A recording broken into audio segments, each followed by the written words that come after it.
Bonjour à tous, je baisse la musique tout doucement. Alors, dans le temps incertain, j'essaie un peu de vous faire une de ces vidéos intermédiaires, une hors-série, tout en étant quand même connecté à l'actualité, et parfois à certains questionnements qui m'interpellent, je vais le dire comme ça. Alors, je vais essayer de répondre de façon laconique. C'est difficile pour moi de faire du court. Certains préfèrent, mais je sais pas. Moi, je sais pas expliquer de façon courte. Bref. Alors, deux questions. La première question, on va la poser sur l'astral au sens large. Certains pensent qu'ils souhaiteraient enfin expérimenter l'astral en toute conscience. Comment faire? Le mode d'emploi, leçon numéro 1, leçon numéro 10, leçon numéro 100. Quelles sont les méthodes, etc. Alors là, vous allez avoir de tout sur le net. De tout, de tout, de tout.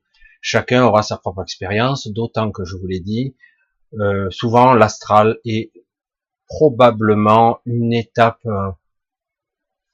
incontournable, je vais dire. Même si, je pense que c'est incontournable. Même si, en théorie, on peut chanter cette étape-là, mais pour la prise de conscience et surtout pour comprendre que la conscience n'est pas liée au corps et qu'il y a, c'est vraiment j'habite ce corps et non pas je suis ce corps. Vraiment pour comprendre ça, je pense que c'est une étape. Même si je vous martèle depuis quelque temps que paradoxalement, nous sommes déjà dans l'astral. Un astral ralenti, figé, particulier, mais c'est un astral aussi ici. Une sorte d'état de conscience où on est d'ailleurs tous un petit peu en transe, en sommeil, dans un état particulier de conscience et de vibration. C'est très étonnant ici. Alors, de par le monde, je sais plus si c'est, on entend moins parler, mais c'est parce qu'il y a eu des périodes où c'était à la mode, dirait-on.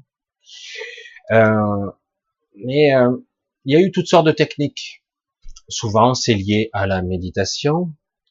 Pour certains, c'est, je dirais pas une forme de méditation, mais plutôt l'inverse, la focalisation, et non pas l'abstraction. Je ne sais pas si vous me suivez. Il y a deux méthodes où je médite, je restaure un calme intérieur, j'essaie d'être plutôt en présence dans un silence intérieur, ce qui n'est pas toujours évident selon les états d'esprit, l'état d'esprit du moment en tout cas, et où à l'inverse, je fais un focus sur quelque chose de façon plus obsessionnelle, et paradoxalement, parfois on arrive au même résultat et parfois on arrive à des résultats surprenants. De façon répétée, et quand on fait un système, moi j'approuve pas tellement, mais de façon obsessionnelle, on peut déclencher parfois une montée de Kundalini, et si c'est mal géré, si vous n'êtes pas prêt, c'est la panique à bord, vous risquez la camisole, quoi. Mais je plaisante pas, c'est du délire. Même si vos aptitudes vous permettra de sonder, de pénétrer l'esprit, il y a un gros mélange de conscience, de télépathie, de connexion au sens large au réseau de conscience. Du coup, on ne sait plus ce qui est vrai et ce qui l'est pas. On se connecte à une pierre, on se connecte à la matière inanimée, soi-disant, et on s'aperçoit que la matière inanimée ne l'est pas. En fait, tout objet, pierre, voiture, n'importe quoi, un meuble, vous apercevez que il y a quelque chose, il y a un ego, c'est étrange. Donc c'est pour ça qu'à un moment donné, si vous n'êtes pas un petit peu, si vous n'avez pas cheminé dans ce sens-là, c'est la folie, quoi. C'est la folie. Mais voilà, vous voyez, j'ai vu des gens qui restaient bloqués jusqu'à en devenir aveugles, et ils bloquaient les yeux ouverts sur quelque chose de particulier, une fissure, un bruit, une tache, un truc au-dessus de la porte, moi ça m'est arrivé, euh, une lueur, n'importe quoi, et on reste bloqué là-dessus, et du coup, comme on reste obsessionnellement en boucle sur ça, du coup, on fait abstraction du reste, et quelque part, ça peut avoir la même incidence, mais pour moi, le résultat n'est pas le même, même si on peut déclencher des choses. Alors, après, il y a les méthodes dites, on va dire, plus techniques, hein. Le côté méditatif, relaxation, un petit peu comme la sophrologie, qui peut amener à un état d'hypnose, donc d'état de conscience modifié, comme l'hypnose on peut le faire, basé sur la respiration, sur le relâcher musculaire, entre guillemets, se détacher du corps. Et pour se détacher du corps, il faut initier d'abord intentionnellement, c'est-à-dire je relâche chaque muscle, les pieds, les mollets, les articulations, les genoux, les cuisses, on remonte, on relâche toute tension, etc., etc., jusqu'à arriver aux parties dites nobles, à voir le cerveau, etc. Et on essaie de, ce qui est difficile, c'est abstrait, relâcher les tensions. C'est comme si quelque part, on laissait le corps de côté.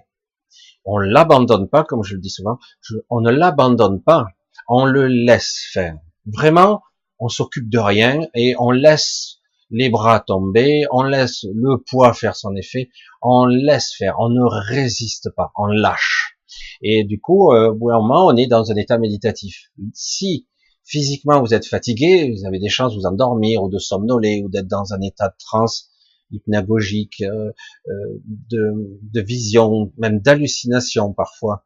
Et vous êtes entre deux, c'est pas toujours très agréable parce que mal contrôlé.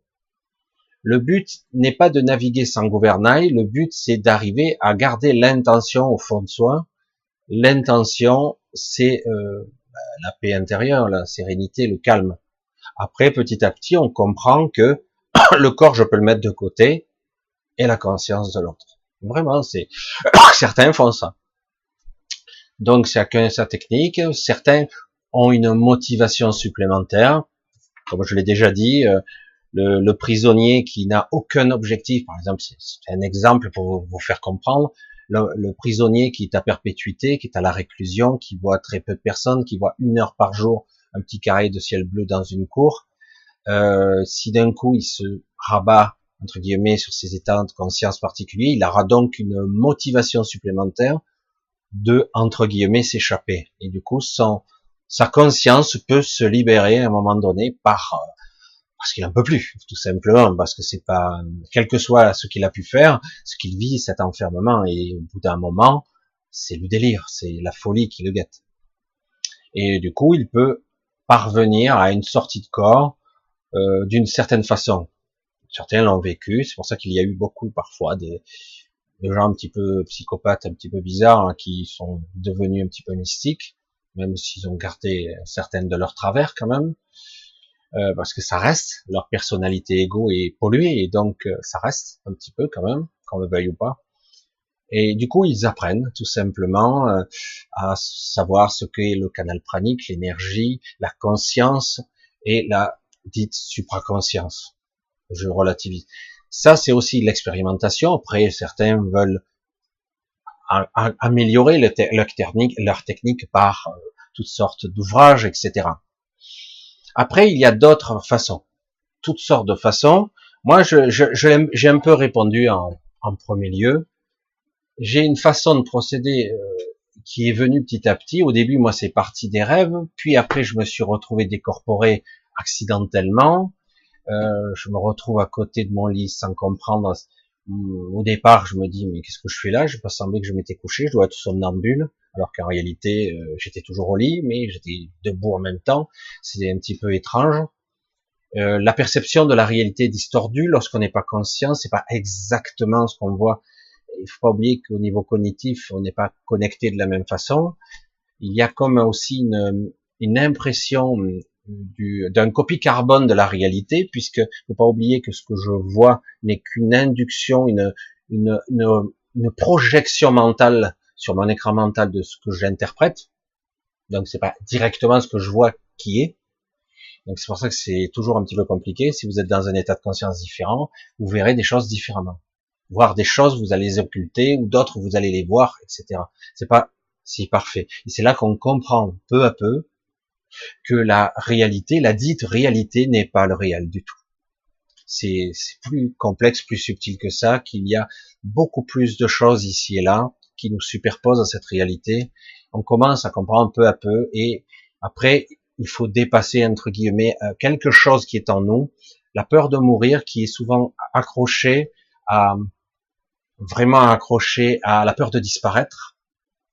Et du coup, lorsqu'on se détache un peu de ce corps, de cette partie physique, il y a une sensation parfois de vertige, de tomber ou de mourir, avec des bruits étranges, des vibrations, des trucs incroyables. Moi, les premières fois où je faisais ça, je le dis déjà dit dans mes vidéos, je passais à travers le matelas. J'ai dit, qu'est-ce qui se passe? Je passe à travers le lit. C'est quoi ce délire? Hallucination, évidemment. Moi, je passais à travers les murs, je passais à travers le matelas, je me retrouvais dans la cave. J'ai dit, mais qu'est-ce que je fais là, quoi? Comment je remonte, moi? Je suis enfermé ici. Ah ouais. Et c'est parce qu'on est toujours avec la logique de l'humain qui marche sur ses pattes, qui doit ouvrir, avoir une clé pour une porte, etc. Alors que il n'y a aucune limite en réalité. Nos limites, c'est nous. C'est pour ça que c'est très intéressant. Moi, j'avoue que c'est accidentellement les formations qu'il peut y avoir dans ce domaine-là. J'ai vu qu'il existait des choses que je trouvais complètement nulles, mais c'est mon avis, mais qui permet déjà de conscientiser que nous ne sommes pas le corps. Je ne suis pas ça. C'est une partie de moi où je suis connecté à ça, mais c'est pas moi totalement. Il y a certaines écoles qui arrivent à créer des gens, faire dans des formations, ils arrivent à un bon pourcentage de sortie de corps, dite de corps, où ils créent des gens et ils sortent, ils se retrouvent avec des vibrations, des changements de fréquence vibratoire, à sortir de leur corps par des techniques respiratoires, méditatives. Et après, ils se retrouvent dans leur chambre et ils cherchent leur être de lumière dans l'angle ou ailleurs, quelque part. Et comme par hasard, ils le trouvent tout le temps. Ouais, je dis, voilà, on est dans le bas astral, on n'est pas bien haut, hein, et du coup, on tombe systématiquement sur un système automatisé, une sorte de logiciel, une sorte de truc très automatique, qui fait qu'en fait, ça n'a rien de réel, même si c'est intéressant. On s'amuse, mais c'est nul. C'est pas très haut, c'est pas intéressant. Il faut vraiment arriver à se catapulter plus haut que ça. Moi, j'ai pas toujours la maîtrise. Je passe par le biais des rêves lucides, des rêves lucides où je reprends conscience un peu plus. Les premières tentatives où je faisais ça, je me réveillais tout simplement. En me réveillant dans mon rêve, je me réveillais dans mon lit. Et mais au bout d'un moment, on finit par faire focus sur sa présence et s'apercevoir qu'on peut se balader dans son rêve lucide, hallucinatoire, réel, reconstitué, qu'importe, symbolique, étrange. On peut arriver à le modifier un petit peu, c'est des fois plus difficile. Et puis après, on s'aperçoit qu'on peut changer d'état, un état de présence, et on peut aller plus haut, aller plus loin, aller dans la dite réalité ou aller carrément ailleurs. C'est voilà, ça s'apprend. De là à dire qu'on peut vraiment l'enseigner, je sais pas. Certaines personnes, je pense, qui pourraient ne jamais y arriver consciemment ou accidentellement parfois. D'autres pourraient y arriver très facilement et faire ça tout le temps, sachant que c'est pas l'alpha et l'oméga, mais vraiment pas, hein, vraiment pas. Il n'y a pas qu'une technique pour y parvenir, c'est très personnel. Nous ne sommes pas câblés tous de la même façon, constitués, construits de la même façon. Donc, forcément, ce n'est pas forcément facile, hein, et en tout cas aisé de l'apprendre avec une technique similaire pour tout le monde. On peut avoir, comme les arts martiaux, des techniques. Après, il faut s'approprier la technique et la personnaliser à soi. Que l'on veuille ou non, c'est vous qui allez l'apercevoir, c'est vous qui allez interpréter quelque chose. Comme vous êtes acteur, vous interprétez un mouvement, un geste, une attitude, une prise de conscience, c'est à vous d'interpréter à votre sauce. C'est toujours comme ça. Et c'est vrai que souvent, ça passe par une expérience, mais pas obligé. Il suffit simplement d'être à l'écoute de soi. Alors c'est vrai que ça vous avance pas grand chose. Moi, j'avoue que dans les rêves lucides, c'est ça.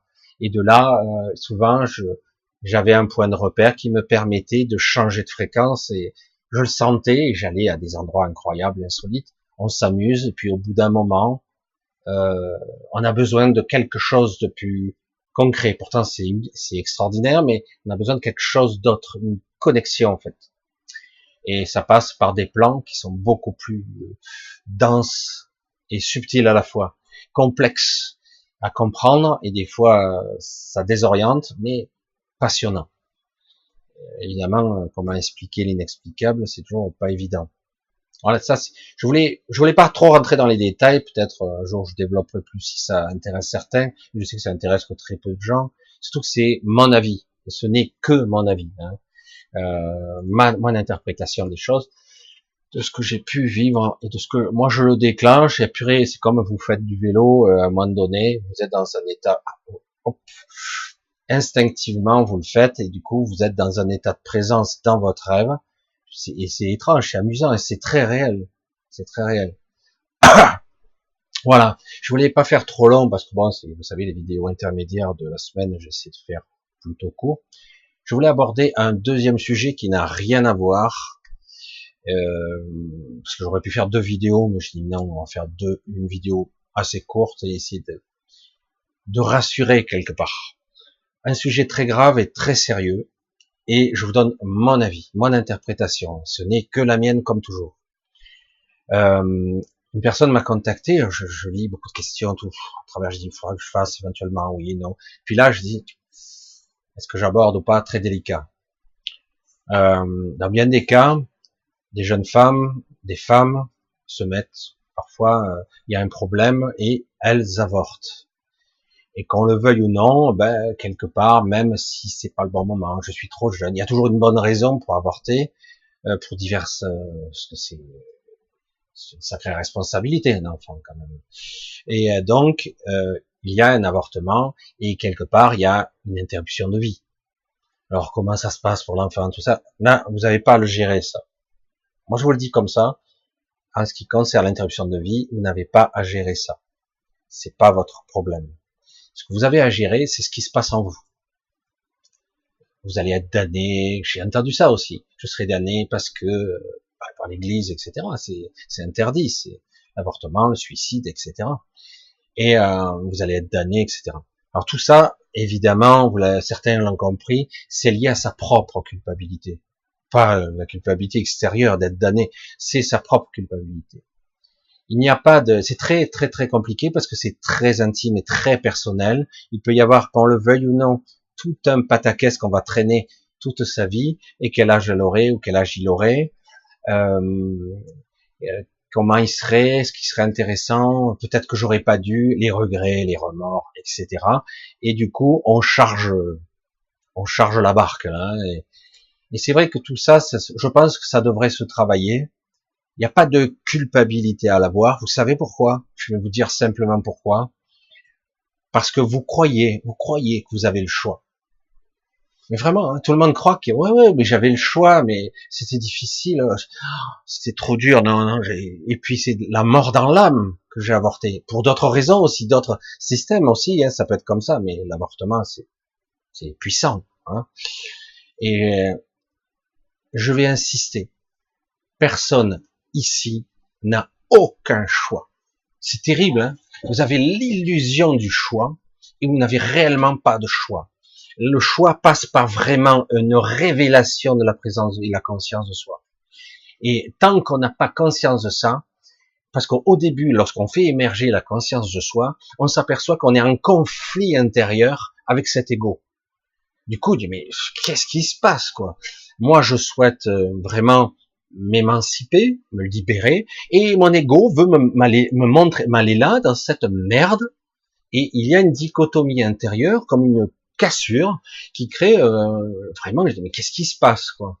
C'est moi ou c'est pas moi? Et du coup, certains vont jusqu'au burn-out, ou même une forme de folie, jusqu'à qu'il y ait une des parties qui triomphe, ou une qui cède. Et généralement, souvent, parce que ici, nous sommes dans le monde de l'ego, eh ben, c'est l'ego qui gagne. Mais parfois, c'est l'inverse. Il y a un lâcher prise et puis on doit relativiser. Si on n'a pas réellement le choix, on n'a que l'illusion du choix. Il n'y a pas de culpabilité rattachée. Il n'y en a pas. On se met des fois, nous sommes par notre système inconscient, transgénérationnel, mémoriel, de pataquès de pollution qu'on peut avoir à l'intérieur, on fait des faux choix, des choix de merde, et même de dire, mais pourquoi j'ai fait ça, quoi? On s'en aperçoit. Il n'y a pas de culpabilité à avoir en tant que l'être intérieur que je suis. Parce que j'ai pas le contrôle. Il n'y a pas de culpabilité à avoir avec ça. et dire les concours circonstances ont fait que j'ai voulu mais j'ai pas pu. Mais des fois c'est l'inverse. Hein. Il y a des gens qui ont fait des enfants et ils l'ont regretté même. C'est déjà arrivé. Et l'inverse. Et donc quelque part, tant qu'on comprend pas dans ces tripes au plus profond de soi, qu'on n'a pas réellement le contrôle, on culpabilise. Je dis mais tu culpabilises de quoi? Je dis parce que tu crois que tu as le contrôle de quelque chose ici? Non mais sérieux. Et c'est seulement avec un travail sur soi, etc., qu'on comprend la souffrance qu'on a et toute la culpabilité qui n'est pas liée en réalité à un libre choix. J'avais pas le choix. Oui, je l'avais. Non, non, non. Tu crois que tu l'avais, mais tu l'avais pas. Ça s'est passé comme ça. Ça devait se passer comme ça. On croit qu'on a des choix et qu'on peut changer le choix. Ah, t'as vu, j'ai changé au dernier moment. Et en réalité, c'était le vrai choix que votre ego a pris depuis le début et qui vous la joue à l'envers, qui vous manipule, qui vous retourne comme une carpette dans tous les sens. Vous n'imaginez pas euh, comment on peut être peu conscient ici.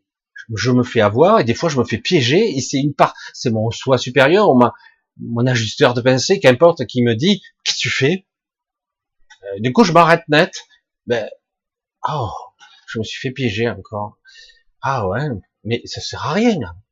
C'est perdu d'avance, tu le sais. Ouais, mais ça me paraissait parfaitement structuré et logique comme résultante, une réponse, une sollicitation mentale, une façon d'être. Mais non, regarde. Et puis paf, vous ressentez. Oh, tant qu'on n'est pas conscient, tant qu'on n'est pas réveillé vraiment, tant qu'on n'a pas cette maîtrise, cette autonomie, réellement, même un peu, ah ben on peut pas réaliser. C'est pour ça que souvent beaucoup de gens actuellement sont en conflit intérieur, parce que du coup il y a deux parties qui se battent. Et c'est pour ça que j'ai dit supprimer cette culpabilité. Vraiment, il ne s'agit pas de dire je peux faire n'importe quoi, je suis pas coupable.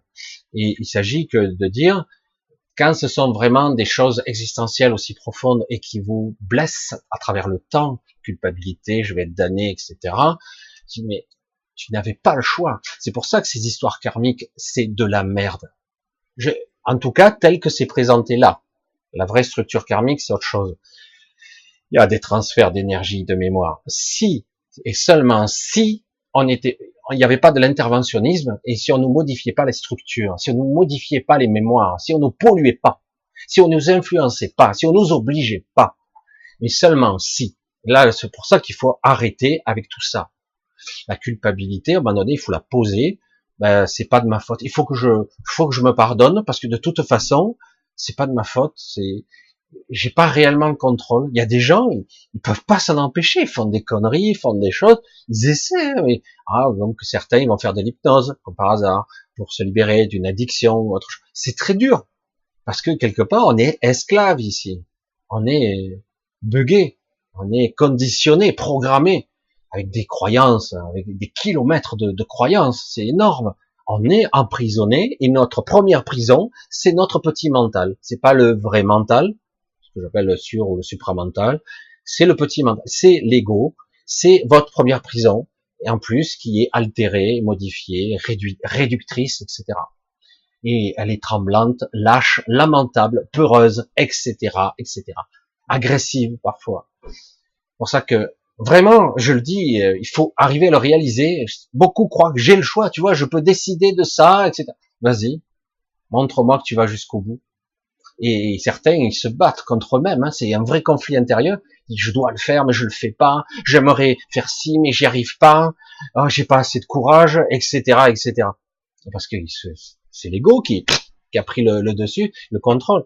Et c'est là que du coup, on sent la dichotomie entre ce soi supérieur qui souffle des non, non, non, non, non, non, non, non. C'est pas bon là, c'est pas bon, c'est pas bon. Et là, du coup, et l'ego qui dit non, non, non, c'est comme ça, c'est comme ça. Et du coup, il faut vraiment apprendre ça. Et j'allais dire, pour se libérer lors du passage, l'ultime passage, qui n'est pas l'ultime en fait, mais ce passage de la vie à trépas, c'est pas beau, hein, de la mort, non, c'est pas beau non plus, à l'après-vie, hein, c'est mieux déjà. Et lorsqu'on passe au stade d'après, eh ben déjà, si on a posé un peu ces sacs de pierre, ces sacs de ce fardeau, c'est parce que, je veux dire, attends, À dire merde, j'ai rien demandé, je me souviens de rien et en plus je suis coupable. Ben ouais, t'es coupable, coupable, coupable. T'es condamné à revenir à vitam aeternam. Voilà, vous voyez le processus? Non. Il faut commencer à se libérer de tout ça, de tout ça. Et donc il faut faire le vide, il faut vraiment nettoyer, il faut lâcher. Comme je dis souvent, les sacs de sable, vous êtes dans votre ballon et vous lâchez les sacs, vous délestez, hein, parce que tout ça, c'est de la merde.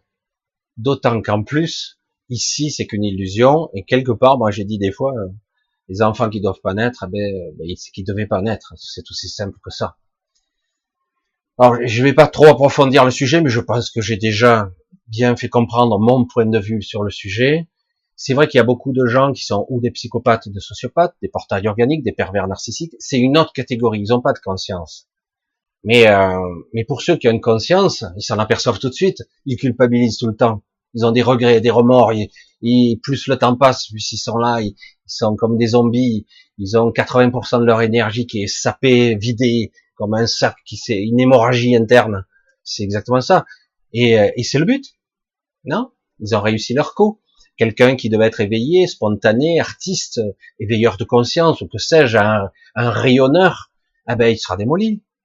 Homme, femme, qu'importe. Donc c'est de ça qu'il s'agit.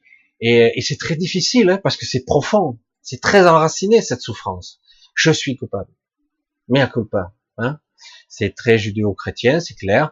Je dis pas que c'est bien, ben non, c'est pas bien, mais à un moment donné, c'est fait. Donc c'est fait.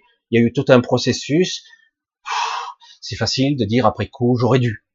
Non, mais arrête, c'est bon quoi. J'aurais dû. C'est sympa quoi. J'aurais dû, si j'avais voulu, moi aussi, j'aurais joué les bons chiffres du loto. Je les ai vus à l'écran pourtant. Mais après, hein, mais j'aurais pu les deviner, non? Non, je dis une connerie, mais c'est exactement pareil. Après coup, c'est facile.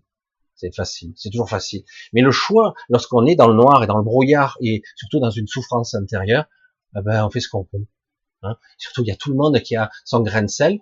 Vous avez votre propre ego, et en plus, il y a la famille et les amis. Non, tu dois, machin. On est là, on est perdu. Quoi. On est perdu. Donc, l'illusion du choix est vraiment plus qu'extraordinaire. Vraiment, c'est massif partout, sur tout le monde. Et pourtant, des fois, c'est flagrant, hein, mais non, on est tellement embourbé dans son carcan mental, on ne peut pas le voir. Voilà, je voulais pas faire trop long, ça fait la deux petites questions qui sont très différentes, mais intéressantes pour les deux.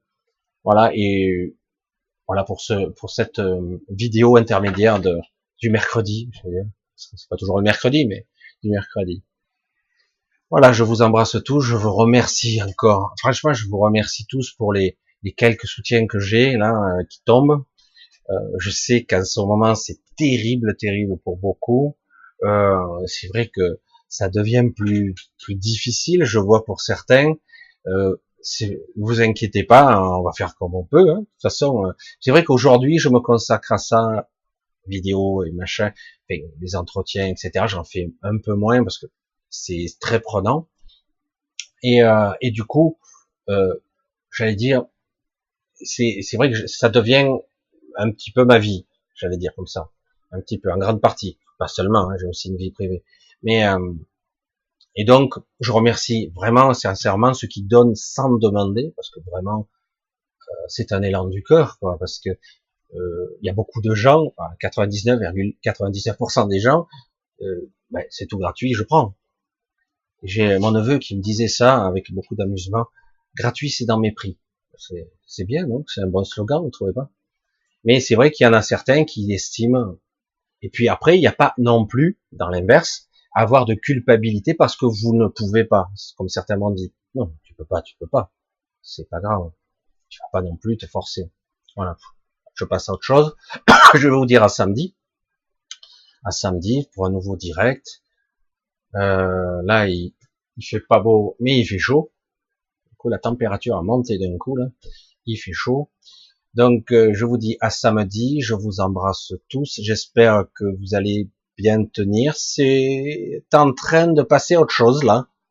On est en train de passer à autre chose à suivre. Restez vigilants, gardez le cap, hein, comme toujours. Gros bisous. Je vous embrasse tous et à samedi. Ciao, ciao.